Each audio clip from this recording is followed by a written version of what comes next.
Hi hello friends, welcome back to my channel. అందరికీ నమస్కారం అండి. అందరూ ఎలా ఉన్నారు? నేనైతే బాగున్నానండి. మీరంతా కూడా బాగుండాలని కోరుకుంటున్నాను. ఇది వచ్చేసి సంక్రాంతి రోజు బ్లాగ్ అండి. అందరికీ మకర సంక్రాంతి శుభాకాంక్షలు అండి.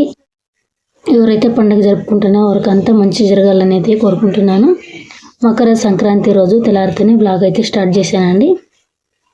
పొద్దున్నే లేసి బయట అంతా కడుక్కొని బయట అంతా ముగ్గులేసుకొని కడుపు మనకి పసుపు అంతా పెట్టుకొని అంతా చేసుకున్నాను. ఈ ముగ్గు అయితే వచ్చేసి అన్నీ చేసుకున్న తర్వాత మా ఇంటి ఆయన వచ్చేసి చెరుకు అయితే తెచ్చినారు. ఆ తర్వాత నేను తెల్లారి నైట్ అయితే తెచ్చుకునే కాలేదు, గుడికంతా వెళ్ళాను. లాస్ట్ బ్లాగ్లో అప్డేట్ చేశాను కదండి, కాబట్టి తెచ్చుకునే కాలేదు. తెల్లారిదానే పోయి అన్నీ శనక్కాయలు, అనపకాయలు, గెనుసు, కొంచెం కరివేపాకు, నీళ్ళ కరివేపాకు, పూలు, పూజకి ఏమేమి కావాలో అన్నీ తెచ్చుకున్నానండి. ఇప్పుడు ఈ శనక్కాయలు అంతా బాగా ముళ్ళు లేకుండా అంతా కడుక్కొని ఉడికేకైతే పెట్టుకోవాలండి. ఇంట్లో అయితే అన్ని పని చేసుకునేసినాను. ఇప్పుడు అవంతా కొంచెం క్లీన్ చేసేసి ఇల్లు అంతా క్లీన్ చేసేసి ఆ తర్వాత స్టవ్ దగ్గర అయితే వచ్చినానండి. అన్ని పని చేసుకుని ఇంకా ఈరోజు వచ్చేసి పాలు అయితే పొంగించుకుంటే, సంక్రాంతి రోజు అయితే పాలు పొంగించుకుంటే చాలా చాలా మంచిదండి. ఈరోజు వచ్చేసి లక్ష్మీదేవి మన ఇంట్లో కొలువై ఉంటుందండి.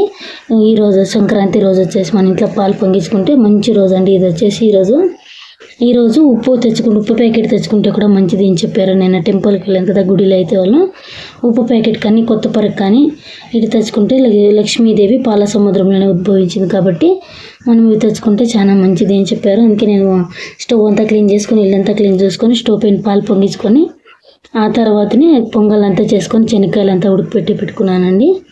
ఎవరైనా నాకు తెలిసినంతవరకు చెప్పినానండి. స్వీట్ పొంగల్ అయితే చేసినాను. శనక్కాయలు, అనపకాయలు, గెనుసు ఇవంతా ఉడికిపెట్టుకున్నానండి. ఇంట్లో అన్ని పని చేసి ఇల్లంతా క్లీన్ అయిన తర్వాతనే స్టవ్ కూడా పూజ చేసుకొని పాలు పొంగించి ఆ తర్వాతనే పొంగల్ కూడా చేసుకోండి. ఫస్ట్ పాలు పొంగించుకుంటే చాలా చాలా మంచిది ఈరోజు అని చెప్పినాను, కాబట్టి అది కూడా నేను చేసుకున్నాను. పూజకన్నీ రెడీ చేసేసిన తర్వాత పాలు అయితే పొంగించుకున్నానండి. ఆ తర్వాత స్టవ్ పూజ చేసుకొని పాలు పొంగించి మళ్ళీ వచ్చి దేవునికి దీపం అయితే పెట్టుకున్నాను. పూజ అంతా ఇప్పుడు సింపుల్గా ఇలా అయితే పూజ అయితే చేసుకున్నాను. తెల్లారితోనే చేసుకున్నాను, ఆ తర్వాత సాయంకాలమే చేసుకున్నాను. దాన్ని ఏమి అప్లోడ్ చేసేకపోలేదండి.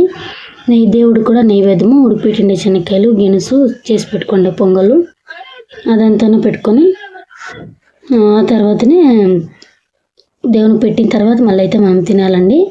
ఈరోజు వచ్చేసి సంక్రాంతి రోజున పొరపాటును కూడా ఆలస్యంగా నిద్ర లేవకూడదు. సంక్రాంతి రోజున ఆలస్యంగా నిద్ర లేస్తే మీ ఇంటి దరిద్ర పట్టుకుంటుంది. సంక్రాంతి రోజున ఖచ్చితంగా ఇంట్లో పాలు పొంగించాలి. ఈ రోజున పాలు పొంగిస్తే లక్ష్మీదేవి మీ ఇంట్లోకి సిరి సంపదలను తీసుకొస్తుంది. వంటగదిలో ఉండే పొయ్యిని లక్ష్మీదేవి భావిస్తారు. కాబట్టి మకర సంక్రాంతి రోజున మీ వంటగదిలో ఉండే స్టవ్ని శుభ్రంగా తుడిచి కుంకుమ బొట్లు పెట్టి పొయ్యి పైన పాలు పొంగించండి. ఇక ఈ సంవత్సరం అంతా మీ ఇంట్లో డబ్బుతో లేకుండా ఉంటుంది. సంక్రాంతి రోజున ఇంటి గడపలకు పసుపు రాసి గుమ్మం ముందు తప్పకుండా గొబ్బెమ్మలు వేసుకోవాలి. గొబ్బెమ్మలు పెట్టుకోవాలి. సంక్రాంతి రోజున అందమైన ముగ్గులు వేస్తే ఆ ఇంట్లోకి లక్ష్మీదేవి వస్తుందని నమ్మకం. ఇంటికి అదృష్టం వరిస్తుంది. కుటుంబం అంతా సిరి సంపదలో జీవిస్తారని విశ్వాసం. మకర సంక్రాంతి నాడు ఖచ్చితంగా తలస్నానం చేయాలి. సంక్రాంతి రోజున స్నానం చేసేటప్పుడు నీటిలో కొన్ని నువ్వులు కలిపి స్నానం చేయాలి. ఈ విధంగా ఉదయం తలస్నానం చేస్తే నువ్వులు అలాగే బెల్లం ముక్కను తినాలి. సంక్రాంతి రోజున స్నానం చేసిన తర్వాత మాత్రమే ఏదైనా ఆహారాన్ని తినాలి. స్నానం చేయకుండా ఎట్టి పరిస్థితుల్లోనూ ఆహారం తినకూడదు.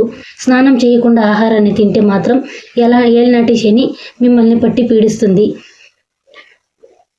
ఈ సంక్రాంతి వేళ ఎవరికైనా నువ్వులు దానం చేస్తే చాలా మంచిది. ఈ వీడియో పైన మీకు ఏమనిపించింది అని కామెంట్లో తెలియచేయండి. ఇలాంటి వీడియోస్ కావాలంటే కామెంట్లో తెలియజేస్తే నెక్స్ట్ అన్నీ ముందుగానే అప్లోడ్ చేస్తాను.